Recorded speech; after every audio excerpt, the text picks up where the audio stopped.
लेकिन कोई मुसलमान ये चाहता है कि मुस्लिम होने के कारण उसको आरक्षण मिले, कभी नहीं मिलेगा, कभी नहीं मिलेगा। कहकर जाता हूँ, भाजपा का एक भी सांसद है तब तक एसटी, एससी, ओबीसी के आरक्षण पर डाका हम नहीं डालने देंगे, नहीं। आरक्षण ओबीसी जातियों का ही हुआ है, मुस्लिम जातियों को भी उसमें लिया गया ओबीसी के अंदर, ऐसा नहीं है। उत्तर प्रदेश में अब जबकि 2 चरणों का चुनाव बाकी है, बीजेपी के चुनावी मंच से एक बार फिर मुस्लिम आरक्षण का शोर सुनाई दे रहा है। सीएम योगी हो या फिर गृह मंत्री अमित शाह, सभी इस बात का खुलेआम ऐलान कर रहे हैं कि धर्म के आधार पर आरक्षण मुस्लिमों को नहीं दिया जाएगा। पहले सुनिए सीएम योगी ने क्या कहा। बाबा साहब भीमराव अम्बेडकर ने कहा था कि धार्मिक आधार पर आरक्षण भारत के विभाजन की नींव पैदा किया था। हम दोबारा धार्मिक आधार पर आरक्षण नहीं होने देंगे। अनुसूचित जाति, जनजाति और पिछड़ी जाति को मिलने वाला आरक्षण मिलेगा, महिलाओं को मिलने वाला आरक्षण मिलेगा।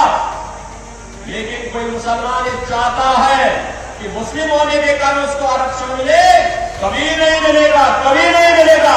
हिंदुओं का आरक्षण कभी कोई नहीं ले जा सकता।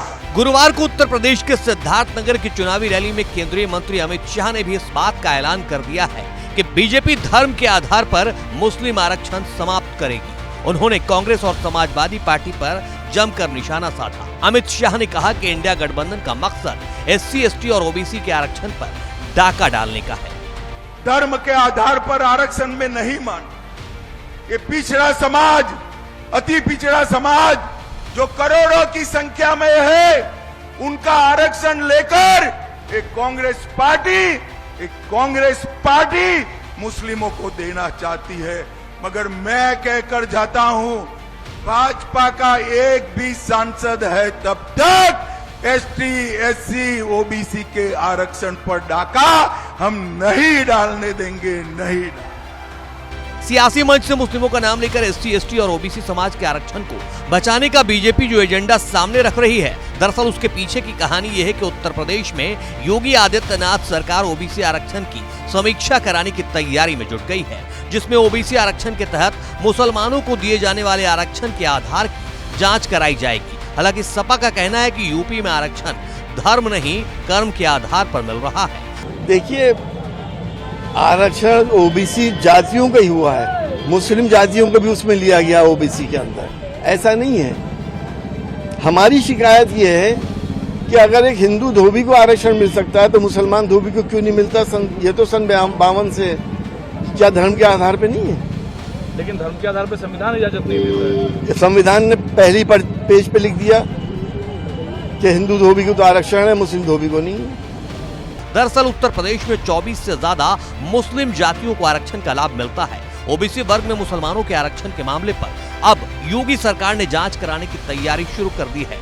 सरकार का कहना है कि मुसलमानों को सामाजिक और शैक्षिक स्थिति के आधार पर आरक्षण दिए जाने का मामला सामने आया है।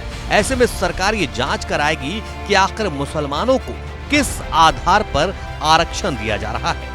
संविधान के आरक्षण के आधार पर ओबीसी कोटे से यूपी में 27% आरक्षण दिया जाता है। इस आरक्षण का लाभ मुसलमानों के करीब 2 दर्जन जातियों को मिल रहा है। सरकार के स्तर पर प्रारंभिक जांच में पता चला है कि समाजवादी पार्टी की सरकार के दौरान मुसलमानों की 24 से अधिक जातियों को ओबीसी आरक्षण के दायरे में लाया गया। हालांकि उन्हें किस आधार पर आरक्षण दिया गया इसका जिक्र नहीं किया गया है। बीजेपी का दावा है कि ये नियम के खिलाफ कार्रवाई है।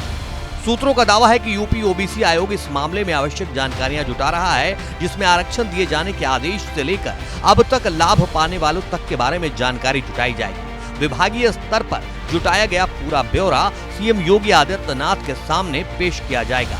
इसके बाद बैठकों का दौर शुरू होगा। इसमें मुसलमानों को ओबीसी आरक्षण के तहत दिए जाने वाले और दिए गए लाभ पर अहम फैसला हो सकता है।